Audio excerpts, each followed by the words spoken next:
Ahí estamos de regreso con más de Revirado. Se vive otro capítulo más en Brasil sobre el caso de la presidenta Dilma Rousseff. El Senado va a tener una reunión para organizar una comisión y decidir sobre el futuro. Entre otros temas, vamos a ver qué nos trae hoy. Quien nos trae Carlos Serenelli, por supuesto.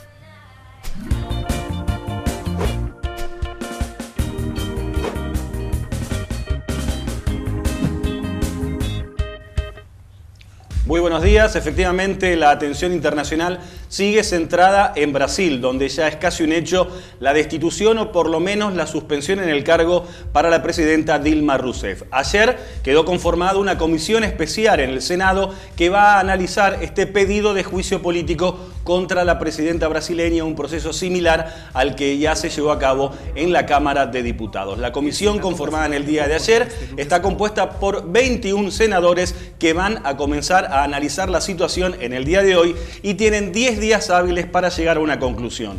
Para mediados del mes próximo se espera que el Pleno del Senado debata esa decisión, esta sugerencia que hará esta comisión especial que trabaja desde hoy. Si al menos 41 senadores de un total de 80 aprueba el inicio del juicio político, empezará ese proceso. Mientras dure el juicio político, la presidenta será suspendida en su cargo y asumirá el vice Michel Temer. El 17 de abril ya fue aprobado el inicio del juicio político en la Cámara de Diputados y, como decíamos ahora, proceso similar es el que se está siguiendo en el Senado. Dilma ya está preparando su defensa para el juicio político, ya que da por hecho que va a ser aprobado el inicio de este proceso. Se la acusa, recordemos, de maquillar las cuentas públicas en el año electoral, lo que habría facilitado su reelección en el año 2014 por un periodo que debía concluir en cuanto a su mandato en 2018.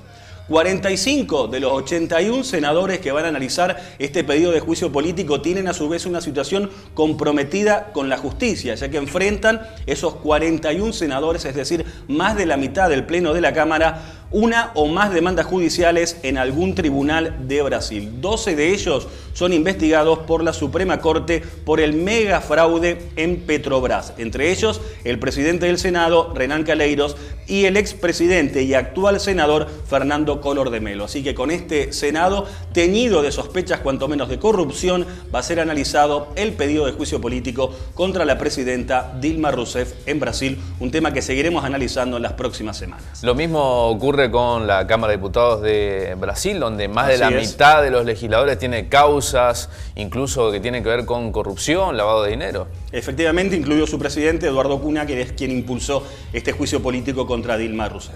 Cambiamos ahora de país, vamos a hablar de Paraguay, donde tuvo lugar un trágico hecho el fin de semana, nada más y nada menos que el asesinato de un intendente. Esto ocurrió en la localidad de Tacuatí, donde fue asesinado el jefe comunal Ramón Carillo. Fue el domingo a las 5:30 de la tarde en pleno centro de la ciudad. El intendente iba en una moto con su hija e intentó huir porque se dio cuenta que lo seguían, pero no pudo escaparse y lo balearon delante de su hija. 4 impactos de bala tiene en su cuerpo, lo que le causaron la muerte, fundamentalmente uno que le dio en la cabeza. Investigan si los autores de este asesinato son integrantes del Ejército del Pueblo Paraguayo, una organización revolucionaria terrorista que tiene en jaque a este país desde hace ya bastante años. Tacuatí es precisamente una de las zonas de más influencia del Ejército del Pueblo Paraguayo y en esa misma localidad, en Tacuatí, ya mataron a otro intendente y hace poco más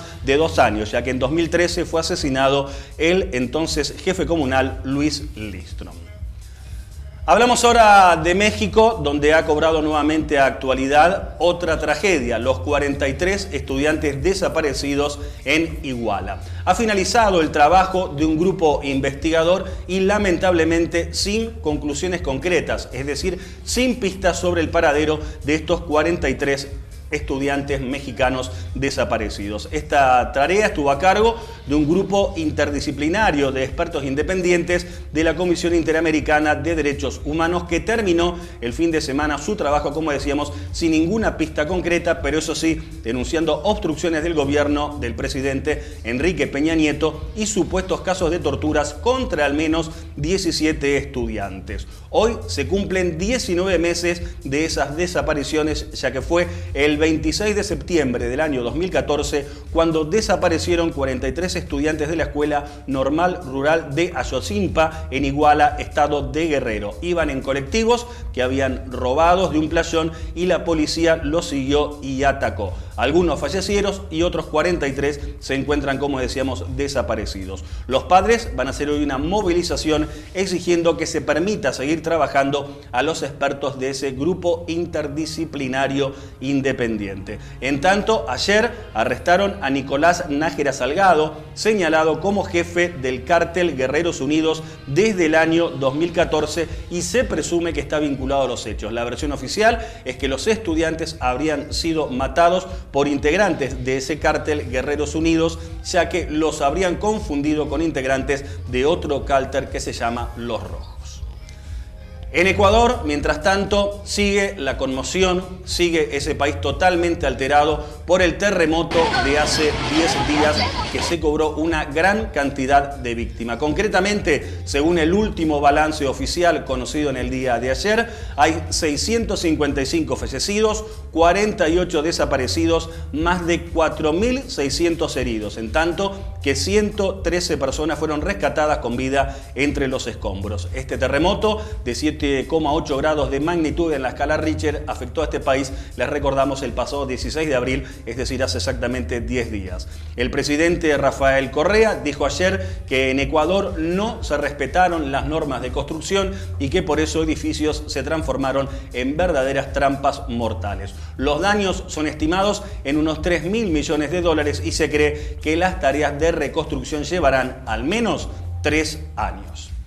Cambiamos una vez más de tema para hablar ahora de la cumbre del clima que se desarrolló el pasado fin de semana en Nueva York, en la sede de la ONU, y con un histórico acuerdo rubricado por nada más y nada menos que 171 países para frenar el calentamiento global. Nunca en la historia tantos países habían firmado un acuerdo. El antecedente más cercano es el de 119 países firmando un tratado sobre derecho marítimo en el año 1982, pero como decíamos, en este caso en la cumbre del clima fueron 171 países los firmantes de ese acuerdo. El objetivo principal es limitar el aumento de temperatura por debajo de los 2 grados e incluso, si es posible, por debajo de 1,5 grados.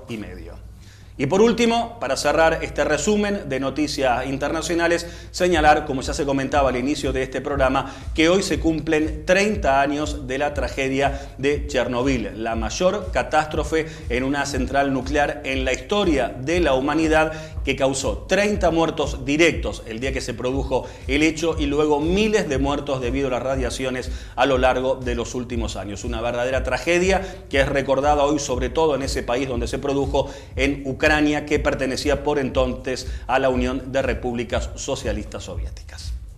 Bien. Muchas gracias, Carlos Serenelli. Muy completo su informe semanal de temas internacionales. Nos reencontramos el próximo martes. Hasta el próximo martes, entonces, habiendo recorrido literalmente todo el mundo, así que nos vemos en el próximo bloque nosotros. Ya volvemos.